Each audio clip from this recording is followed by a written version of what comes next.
Vamos a hablar de la pandemia, porque el drama de nuestro país en esta pandemia es que nos ha sorprendido con un sistema de salud en muletas, por no decir en estado de UCI.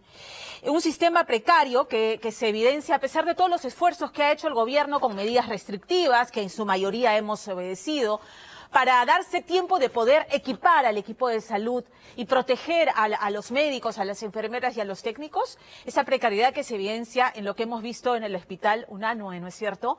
Los cuerpos de las víctimas mortales del coronavirus en camillas a la intemperie. O lo que es peor, lo que se ha visto en el hospital de Lambayeque, los cuerpos en los pasillos, en bolsas plásticas, hinchándose durante horas, días, hinchándose, derramando líquidos, emanando gases. Ese es el drama en el hospital de Lambayeque. Y lo que es peor, aún no hemos llegado al pico. No hemos llegado al pico y la proyección, le dicen los expertos que ha consultado Richard Apolo, que para la próxima semana la cifra podría doblarse. Entonces, esto suena terrorífico, pero el presidente ayer nos decía, no, hay una buena noticia en medio de todo, que ya los casos se están duplicando cada 8 días, se ha espaciado y eso nos permite seguir actuando. Entonces podríamos ya llegar mediados de mayo, finales de mayo, al famoso pico de la curva. Los esfuerzos siguen concentrados en equipar a los hospitales, en proteger a los médicos, pero vamos a hablar de lo que significa esa batalla al interior de los hospitales, de lo que significa la batalla del paciente en una cama UCI, que es lo más urgente, ¿no es cierto? Porque usted tiene que saber que el 40% de los pacientes que llegan a una cama UCI no sobrevive. ¿Cómo es el procedimiento? ¿Cómo es esta batalla diaria que libran los médicos? Richard Apolo ingresó, casi como con traje de astronauta, al Hospital Sabogal para explicarnos in situ en el pabellón COVID cómo es la lucha diaria de médicos y pacientes contra esta pandemia mortal.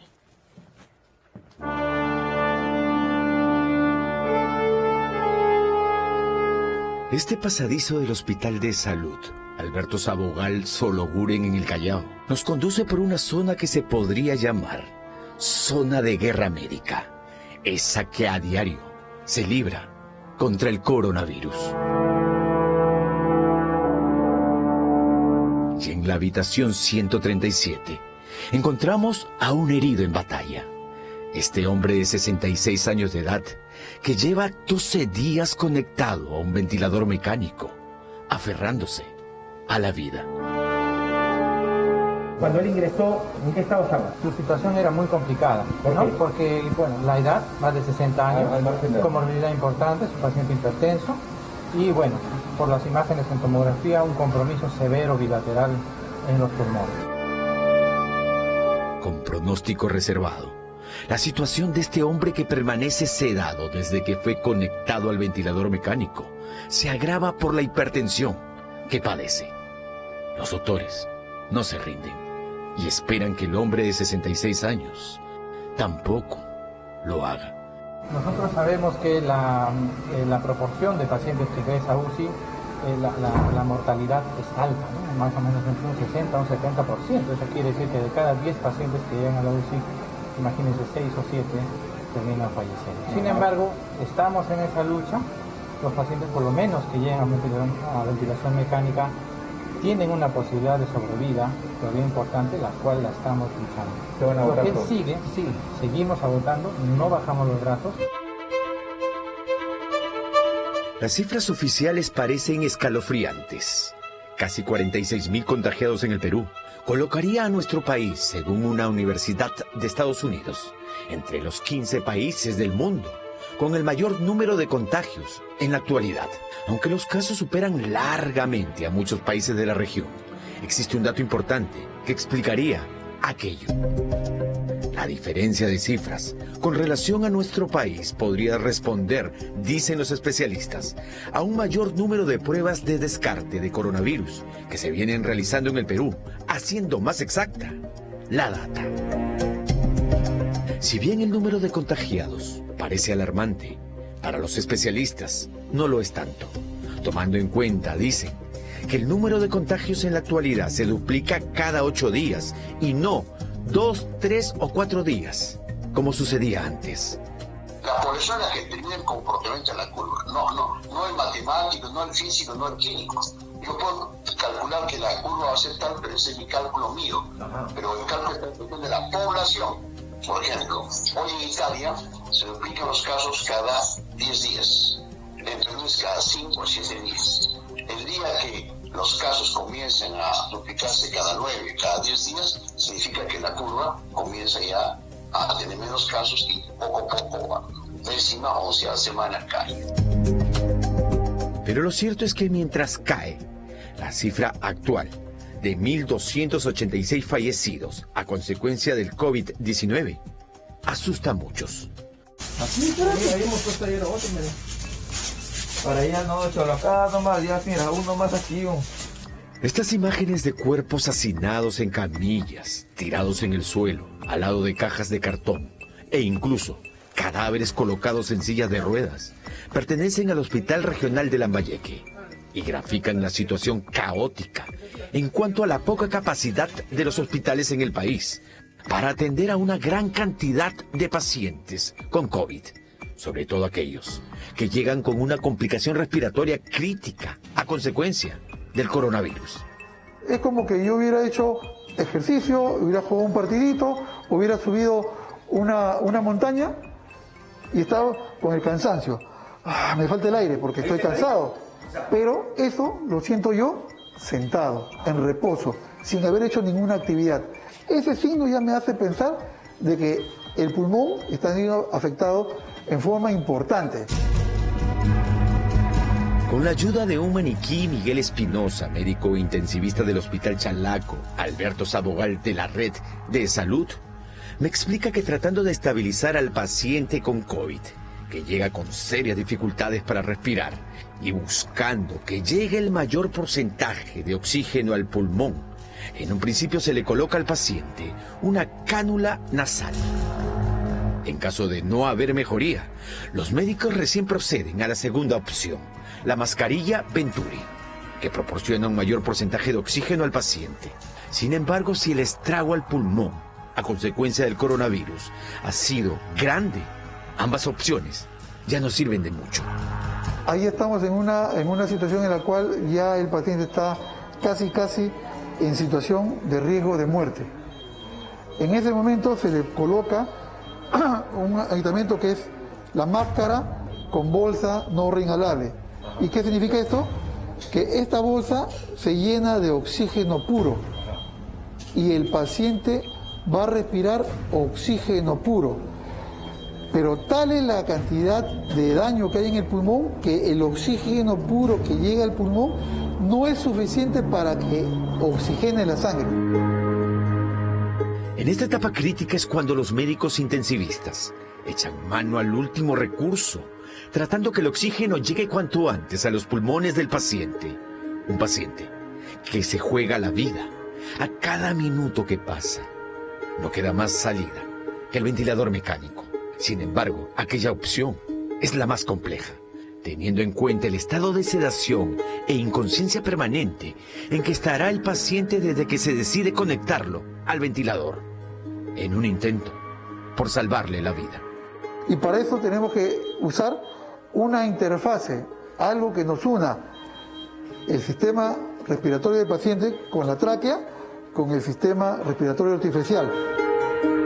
Este tubo que vemos acá, que puede tener diferentes grosores, dependiendo del tamaño del paciente, porque es el grosor de la tráquea, se coloca por la boca, la laringe y la faringe y la tráquea. Se procede a hacer la hiperextensión, a colocar el laringoscopio, para poder con eso llegar a ver la cuerda vocales y proceder a pasar el tubo a través de la glotis. En ese momento tiene que ser rápido, se saca la guía y se conecta al paciente en forma rápida al ventilador mecánico, ¿sí? Para ver cómo en ese momento el pulmón es inflado por el ventilador. Si bien el ventilador mecánico significa para el paciente una esperanza, lamentablemente la estadística es fría y cruda. Si la mortalidad en cuidados intensivos antes del coronavirus, dicen los médicos de salud Red Sabogal, era 15%. Ahora, ser conectado a un ventilador mecánico con el pulmón seriamente dañado a consecuencia del COVID-19 ha elevado esa mortalidad a 40%. Gente que está con ventiladores, ¿cuántos hay? Ahorita tenemos 17 ventiladores operativos en lo que es nuestra área crítica de COVID aquí, pero también tenemos 3 ventiladores más en emergencia, que también son área COVID. Entonces en total tenemos 20 camas. Pero todo ocupado. Estamos a tope. En promedio son 8 a 12 días los que el paciente inconsciente y sedado lucha por su vida. Pasado esos días, si bien no es una regla, las esperanzas de éxito no son muchas. Son pocos los pacientes que lo logran, como este hombre, que la mañana del viernes, cuando ingresamos al área de UCI, de pacientes por COVID-19 de Salud Red Sabogal, tenía 2 horas de habérsele retirado el ventilador mecánico, ese al cual estuvo conectado los últimos 10 días en los que se aferró a la vida. Lo que se ha hecho es hacerle todo el protocolo de retiro del ventilador y se ha utilizado una cánula nasal de alto flujo. Esta es una máquina que le ayuda a recibir una gran cantidad de oxígeno por las fosas nasales. También da un poco de presión. Pero él ya puede comer por sí solo. Él pudiera de cada 6 horas comenzar a comer, ya que ha salido del ventilador. Según el gobierno, existen 849 camas UCI con ventiladores mecánicos a nivel nacional, de los cuales, dice el presidente Vizcarra, 671 están ya ocupadas, quedando entonces actualmente a nivel nacional solo 178, una cifra al parecer insuficiente, teniendo en cuenta el incremento acelerado de contagios, sobre todo en regiones como Loreto, donde la situación parece haberse desbordado. El caso de Loreto se ha agravado porque hay dengue, hay malaria, hay tuberculosis, hay VIH, y leptospirosis y hay pobreza extrema. Fíjate, todas las condiciones, un clima que también lo hace una zona muy vulnerable. Bajo esas condiciones, lo que pasa en Loreto era ya explicable y entendible. En Lima, nuestra gran población, yo diría todas las medidas de estas semanas, y esperamos llegar a la octava semana, ha funcionado un 70%. ¿Okay? Significa que todos los que hemos sacrificado, todas las medidas, pero un 30% que no ha funcionado. ¿Por qué? Mercados, migrantes, gente que no acata en muchos lugares, muchos conos, por hambre, por necesidad. O sea, Lima hemos acatado y eso hace que el impacto de las medidas no han sido tan graves si en Lima no se hubiera acatado. A una semana de levantamiento de la cuarentena, además del incremento de las cifras de contagios y fallecidos, lo que asusta a muchos es lo que hace unos días ha comprobado el gobierno, que los mercados son grandes focos de infección del coronavirus. Las pruebas de descarte, realizadas en 2 mercados conocidos de Lima, Caquetá y Surquillo, que arrojaron centenares de contagiados, son prueba de ello. Hemos ido al mercado San Felipe en Surquillo y hemos hecho la prueba a 631 personas. ¿Saben ustedes cuántas personas han dado positivo? 261, más del 40%. El cerco no solo se hace en los mercados, se hace también en la población, porque la población también puede haber asintomáticos que estén contagiando, y eso se puede hacer con pruebas rápidas, entiendo que al hacer masivamente en muchos lugares, en Comas, Callao, La Victoria, los focos que en San Juan Brigancho, con equipos, se toman igual que en Caquetá, muestras y se va trabajando con la policía, con el ejército, con la agricultura y se dan las facilidades para que ese grupo esté observado y vigilado 14 días. En ese camino de detectar población moviéndose por sitios de riesgo y tenerla vigilada evitando así que el virus siga propagándose, podría ayudar el proyecto de control de virus dinámico, basado en inteligencia artificial, desarrollado por un grupo de 11 científicos peruanos que trabajan en diversas universidades en el mundo. Básicamente es la probabilidad de contagio con este virus, eso es. Encontrar esa probabilidad gracias a los celulares, a la movilidad que tú tengas. Es la misma movilidad que tú tengas, ¿no? Que tu población tiene, que tu distrito tiene. Que hay que entender, la letalidad en el Perú donde ha sido más fuerte es en Lambayeque, 12%, y en Piura 8%.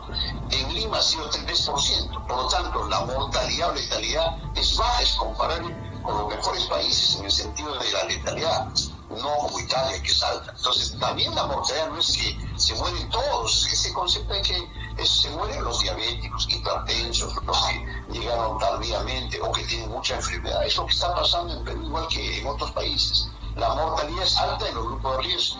Parte de ese grupo de riesgo es esta señora, intubada y conectada a un ventilador mecánico en UCI de Sabogal desde hace 13 días, cuando el COVID originó el colapso de sus pulmones. En el caso de este paciente, ella no solamente tiene un problema respiratorio, sino un paciente cuando llega a UCI también tiene varias disfunciones.